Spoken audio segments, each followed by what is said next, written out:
Expert says Canada will have to deal with the other epidemic. Over the whole COVID-19 epidemic, Ontario's scientific expert advisor table was trustworthy. We've grown to rely on it for direction among the often confusing cacophony of people giving crisis counsel. So why not hear from the same experts about another health issue that claims hundreds of lives each year?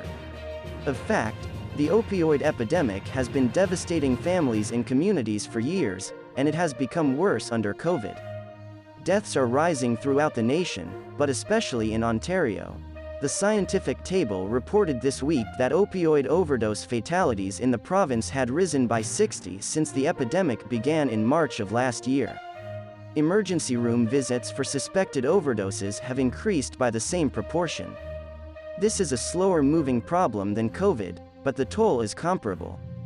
The newest government update reports that between 2016 and late last year nearly 22,000 Canadians died of overdoses, 6,819 in Ontario. The numbers have risen. COVID has killed nearly 27,000 Canadians. The scientific table recommended a wide variety of measures to combat the opioid epidemic, adding to a lengthy list of calls for immediate action. But governments, with the noteworthy exception of the worst affected British Columbia, have failed to pay much attention to what is called the other epidemic. It's not hard to grasp. We sympathize with elders in long-term care facilities who were struck the worst by COVID. Drug users are more readily overlooked. But these deaths count. Drug policy should not be controlled by outdated moral judgments. Medical problems such as COVID-19 are of mental health and addiction and should be addressed as such. All parties at least give lip service to this idea in this election season. They all recognize the severity of the opioid problem, but their solutions vary greatly.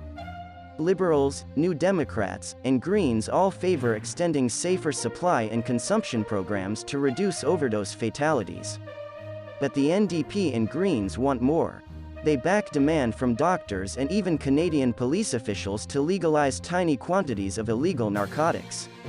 Neither of the major parties has supported it. To assist provinces and territories offer full spectrum of evidence-based treatment, the Liberals pledge $500 million.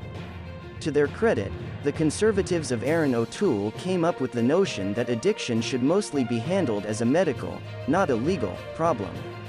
They recommended more discretion for individuals accused of drug offenses, in essence providing judges more scope than jail time for those accused of very minor drug crimes, to propose treatment programs.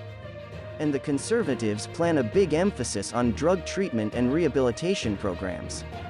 They claim that they will spend $325 million over 3 years building 1,000 beds to cure dependence and establishing additional centers for drug treatment. Neither major party is willing to go where a growing number of medical and legal professionals, from public health officials to police chiefs, believe they should remove personal drug possession from the criminal code. And neither party wants to discuss the drug epidemic during the campaign. However, after COVID is under control, we'll still be dealing with the other epidemic. Politicians and people should pay greater attention to it.